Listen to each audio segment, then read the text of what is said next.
প্রিয় শিক্ষার্থীবৃন্দ, আশা করি তোমরা সবাই ভালো আছো। আমাদের আজকের অনলাইন ক্লাসে তোমাদেরকে স্বাগত জানাচ্ছি। আমি তোমাদেরকে এর আগে স্থির তড়িৎ অধ্যায়টা কিছু অংশ পড়িয়েছিলাম। তো আজকে আমি তোমাদেরকে স্থির তড়িৎ অধ্যায়ে, দেখো তোমরা এখানে বোর্ডে একটু খেয়াল করো, ধারক নিয়ে আমরা আলোচনা করব। কি আলোচনা করব? ধারক। তো ধারক, আসলে ধারকটা কি? ধারক হচ্ছে যে কোনো পরিবাহীতে, তোমরা তো নিশ্চয়ই বুঝো যে এই পরিবাহী কি, যা সহজে বিদ্যুৎ পরিবহন করতে পারে বা যার মধ্যে দিয়ে বিদ্যুৎ পরিবাহিত হয়।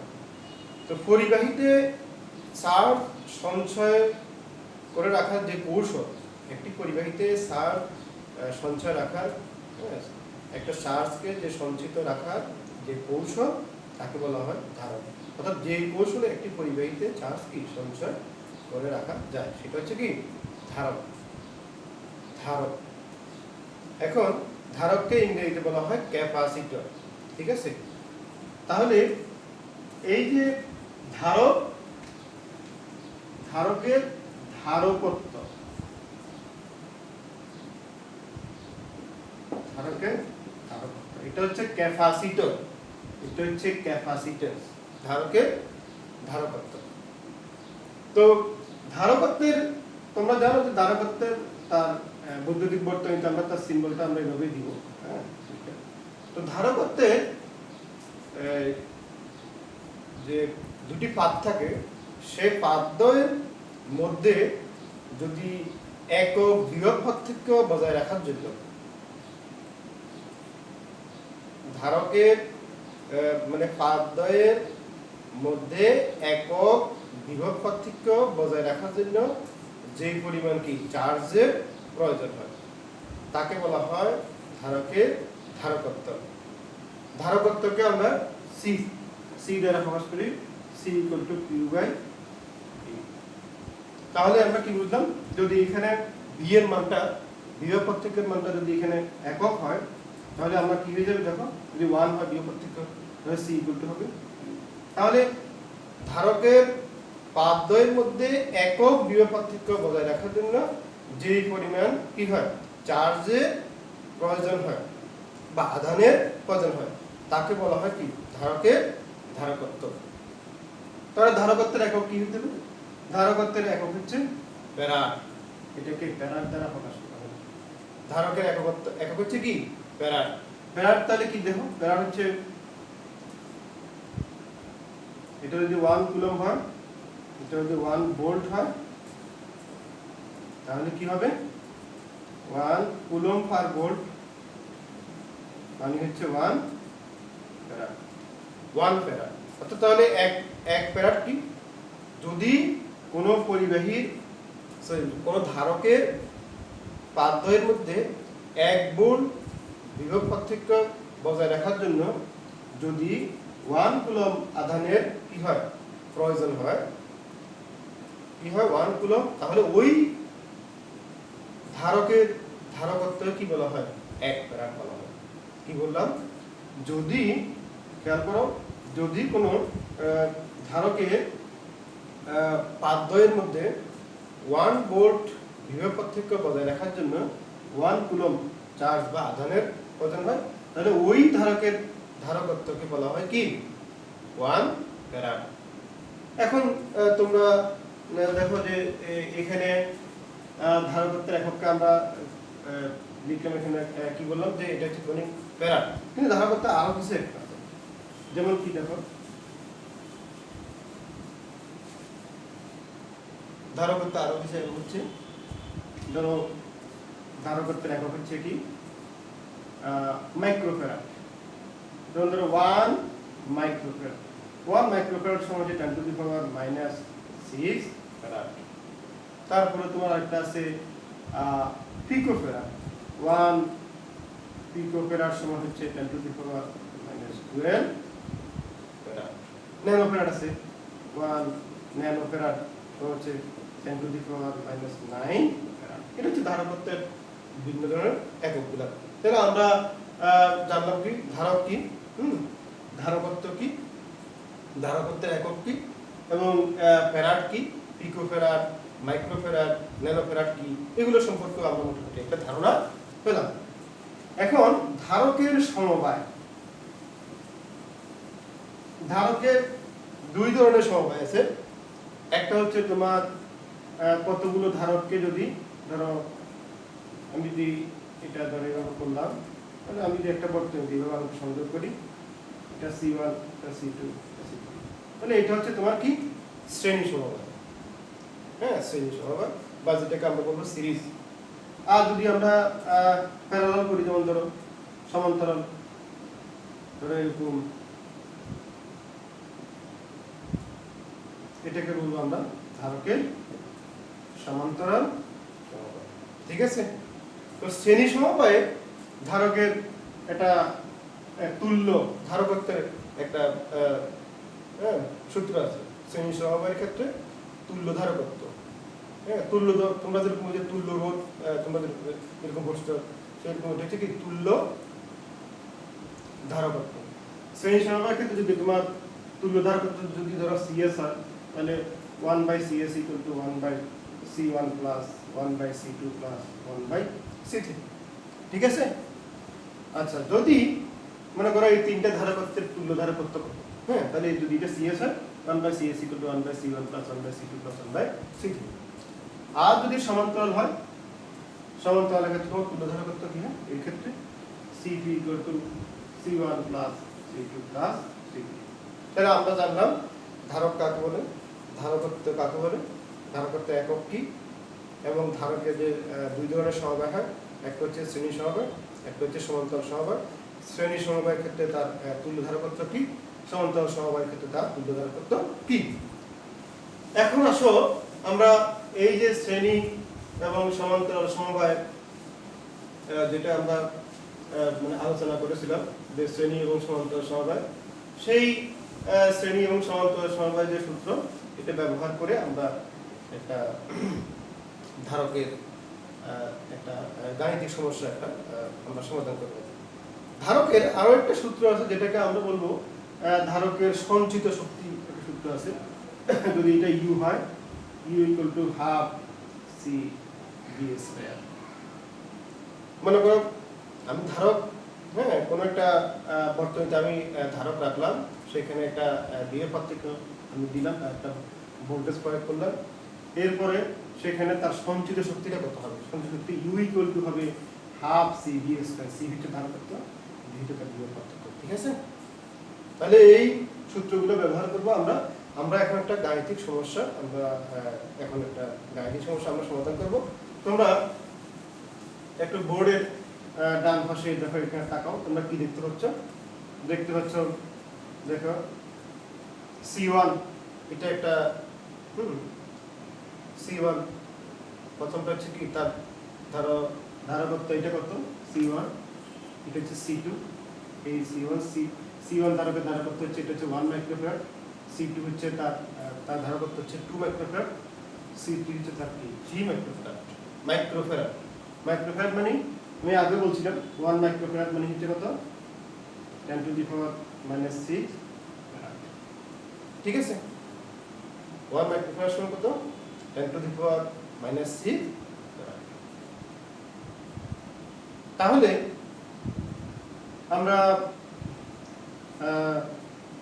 আমরা এখানে সমাধান করব। ধরো আমরা কি করব, দেখো প্রথম প্রশ্ন দেখো, এখানে দেখো, এখানে এই যে দেখো, খেয়াল করো, এখানে তার হচ্ছে কি আমরা যে এখানে একটা বিভব পার্থক্য যেটা দিলাম, V = কত? 10 ভোল্ট, 10 ভোল্ট এটা। ঠিক আছে? এটা এখানে একটা আমরা ভোল্টেজ বা একটা বিভব পার্থক্য দিলাম 10 ভোল্ট। ঠিক আছে? তাহলে C2 = কত? 2 মাইক্রোফ্যারাড, 3 মাইক্রোফ্যারাড C2, আর C3 তে 3 মাইক্রোফ্যারাড, C1 হচ্ছে 1 মাইক্রোফ্যারাড। দেখো এখন এখানে একটা, যদি আমি একটা এই যে যদি আমি এই যে দেখো প্রথম প্রশ্নটা আমি এখানে সমাধান করতে যাই, প্রথম প্রশ্নটা কি দেখো তো, বর্তনীর তুল্য ধারকত্ব কত? বর্তনীর তুল্য ধারকত্ব কত?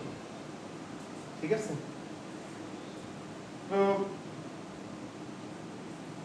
বর্তনীটির সকল ধারককে সমান্তরালে সংযোগ করলে প্রাপ্ত সঞ্চিত শক্তি প্রদত্ত বর্তনীর সঞ্চিত শক্তি অপেক্ষা বেশি না কম হবে। প্রথমত আমাকে বের করতে হবে বর্তনীর তুল্য ধারকত্ব কত। তো বর্তনীর তুল্য ধারকত্ব আমরা কিভাবে বের করব? বর্তনীর তুল্য ধারকত্ব হচ্ছে আমরা যেভাবে বের করব সেটা হচ্ছে বর্তনীর তুল্য ধারকত্ব হচ্ছে, প্রথম দেখো C1 এবং C2 এটা কিভাবে আছে? সমান্তরাল আছে। C1 C2 সমান্তরালে, তার সাথে C3 আছে শ্রেণীতে, ঠিক আছে? এই দুটো আছে সমান্তরালে। তাহলে এই বর্তনীর তুল্য ধারকত্ব কত হবে দেখো। তাহলে প্রথমে দেখো CP আমরা প্রথমটা সমাধান করতেছি। CP C1 plus C2 কত হবে? 1 plus 2 3 মাইক্রোফ্যারাড, ঠিক আছে? CP সমান C1 plus C2 1 plus 2 3 microfarad. এরপরে আমাদের দ্বিতীয় সমস্যাটা হচ্ছে আমাদের বের করতে হবে কি তুল্য ধারকত্ব। তাহলে আমরা এরপর দেখো এটা হচ্ছে CP, তাহলে CP এই দুইটা মিলে যে সমান্তরাল অবস্থায় আছে তাদের তুল্য ধারকত্ব যেটা আমরা CP পেলাম, সেই CPটা C3 এর সাথে কিভাবে আছে? শ্রেণীতে আছে। তাহলে 1/CS =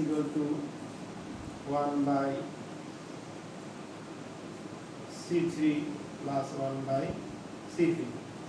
C3 কত? 1/3 plus 1/3। তাহলে কত আসবে দেখো আমাদের?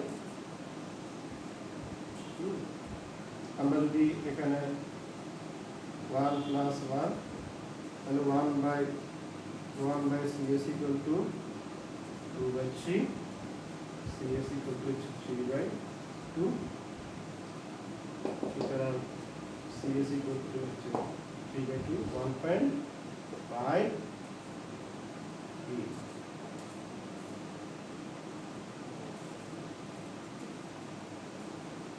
1.5 যেহেতু এটা কি আছে, এটা সবগুলো আছে কি মাইক্রোফ্যারাড, তাহলে 1.5 মাইক্রোফ্যারাড। যদি আমরা এটাকে ফ্যারাডে লিখি 1.5 × 10⁻⁶ ঠিক আছে? তাহলে আমরা এটা পেলাম যে তার বর্তনীর তুল্য ধারকত্ব কত।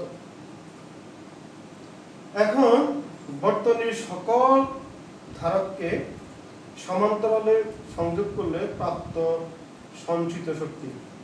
যদি সকল ধারককে আমি সমান্তরালে সংযোগ করি তাহলে প্রাপ্ত সঞ্চিত শক্তি, অর্থাৎ এই ধারকগুলো C1 C2 সমান্তরালে আছে আর সেই সমান্তরালটা আবার C3 এর সাথে কি আছে? শ্রেণীতে আছে। যদি সবগুলোকে আমি কি করি? সমান্তরালে করি, তাহলে প্রাপ্ত সঞ্চিত শক্তি প্রদত্ত বর্তনীর সঞ্চিত শক্তি অপেক্ষা বেশি না কম হবে। মানে এখন তাহলে আমাদের বের করতে হবে যে প্রদত্ত বর্তনীর সঞ্চিত শক্তি। প্রদত্ত বর্তনীর সঞ্চিত শক্তি কত দেখো।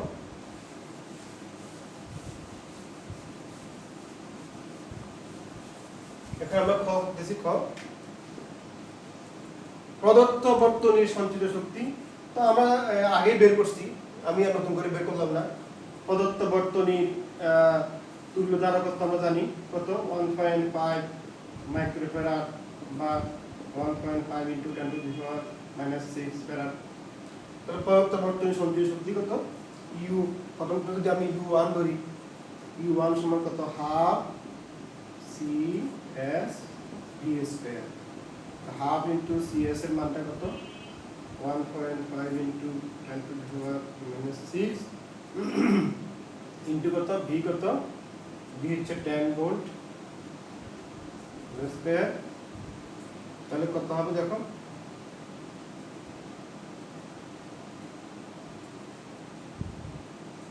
এটাকে কত হয়?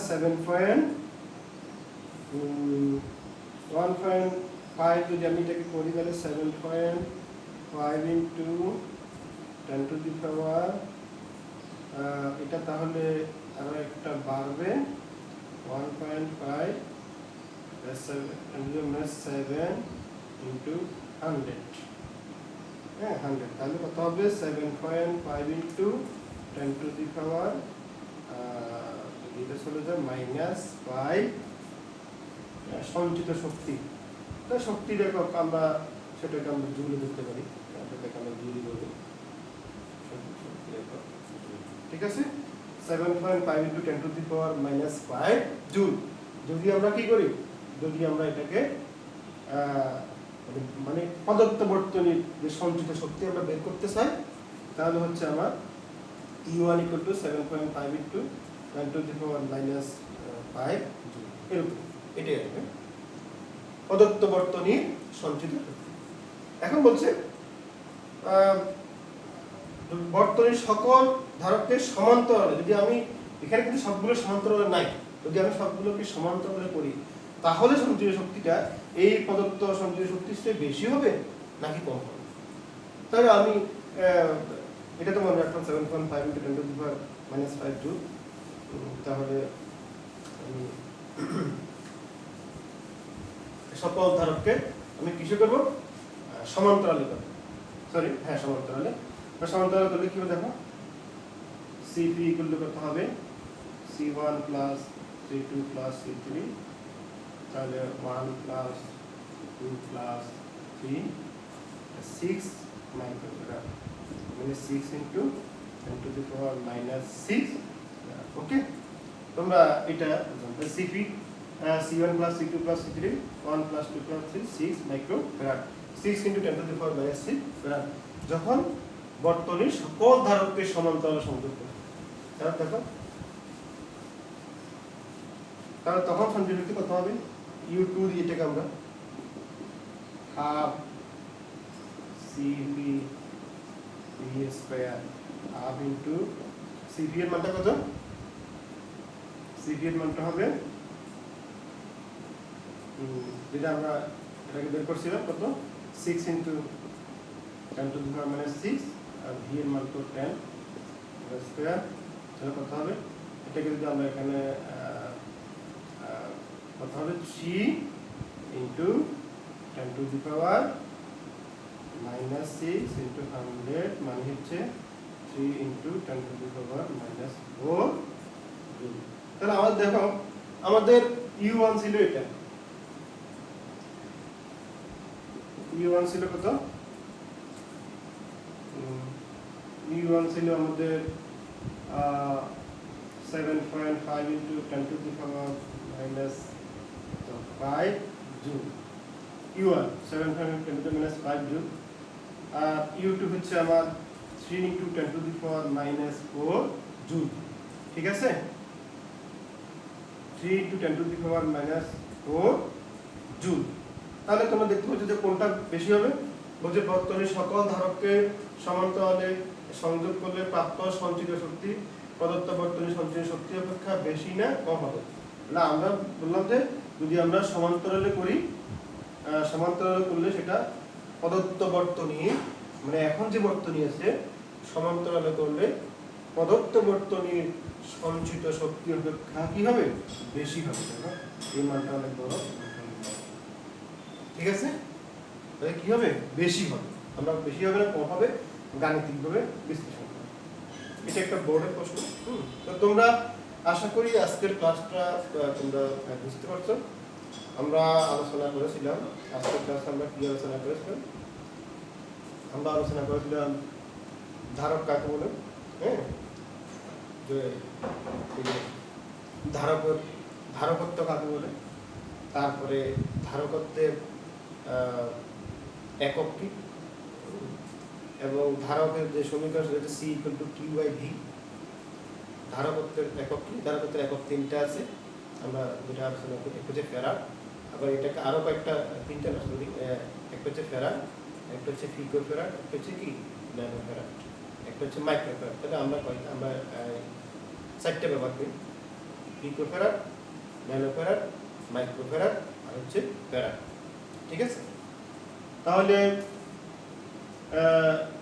এরপর আমরা আলোচনা করলাম যে ধারকের সমবায়, তারপরে যে তুল্য ধারকের ক্ষেত্রে যেরকম আমরা যে তুল্য রোধের ক্ষেত্রে যেরকম তুল্য, এখানেও কি তুল্য ধারকত্বের সমীকরণ যদি সেটা শ্রেণী সমবায় হয় 1/CS = 1/C1 + 1/C2 + 1/C3 হয়ে যাবে।